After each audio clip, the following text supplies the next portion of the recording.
बहुत ध्यान से सुनने योग्य बात है। क्या कह रहे थे कि हमने 1 महीने कल्पवास यहाँ किया और कल्पवास संपन्न करके हम अपने निवास पर पहुंचे, तो अपने घर को, अपने कमरे को बंद करके आए थे।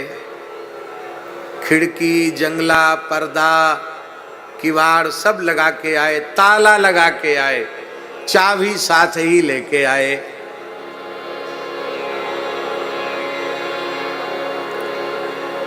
और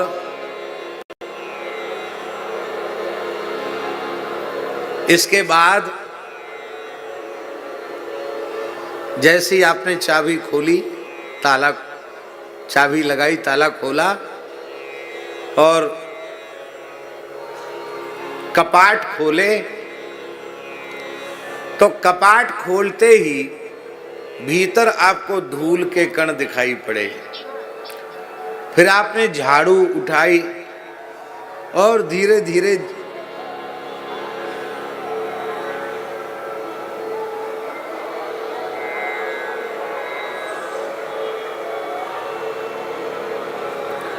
आपने झाड़ू उठाई और फिर धीरे धीरे आपने झाड़ू लगाना आरंभ किया,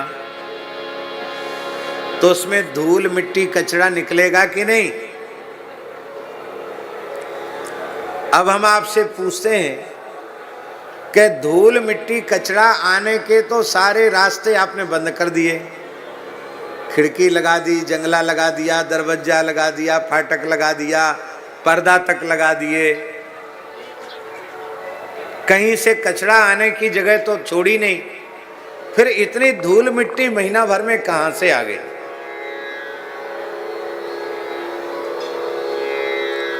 इसका आप क्या उत्तर देंगे?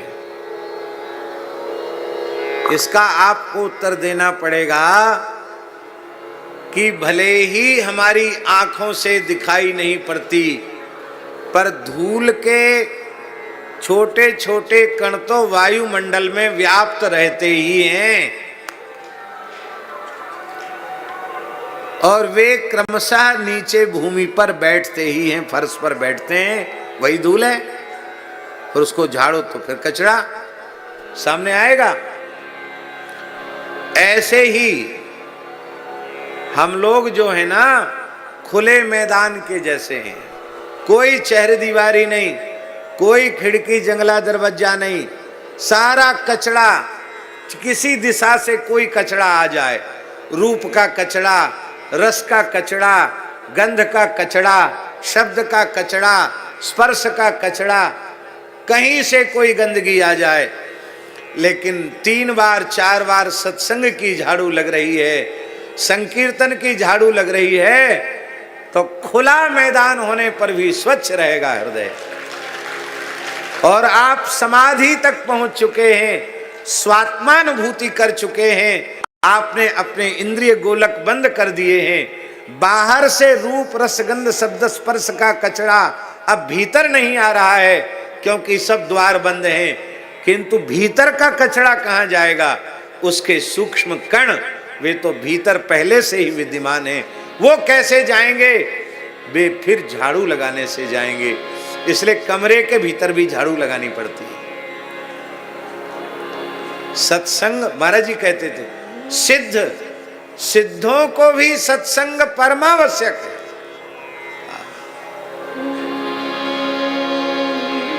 बोलो भक्तवत्सल भगवान की।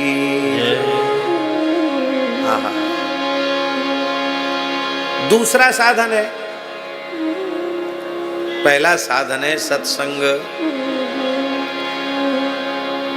जो वैधि भक्ति में, वैधि भक्ति का, श्रुति सम्मत भक्ति का अनुष्ठान करने वाले साधकों के लिए परमावश्यक है।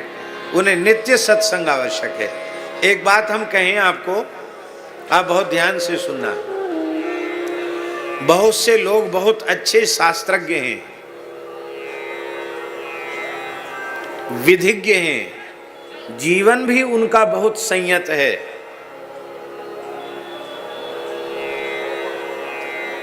वेद पाठ होता है, वेद वेदांग की शिक्षा घर में होती है, समय से संध्योपासन होता है,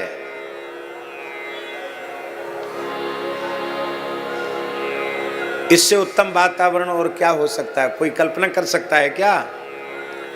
लेकिन उनके घर में नित्य कीर्तन नहीं होता, नित्य सत्संग नहीं होता, तो उनके घर के बालकों के संस्कार, बालिकाओं के संस्कार, स्त्रियों के संस्कार और शास्त्रीय विधि के अनुसार जीने वाले लोगों के संस्कार आप देखिए,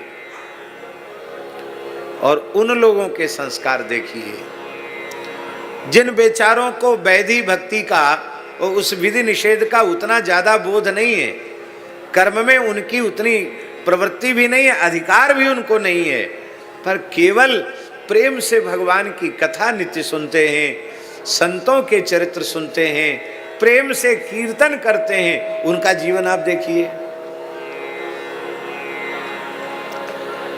आप इसका मतलब यह मत समझ लेना कि जो संध्योपासन वेद पाठ आदि ये नहीं करना चाहिए, ये अवश्य करनी है, लेकिन इसके साथ सत्संग अब अत्यंत अत्यंत अत्यंत आवश्यक है।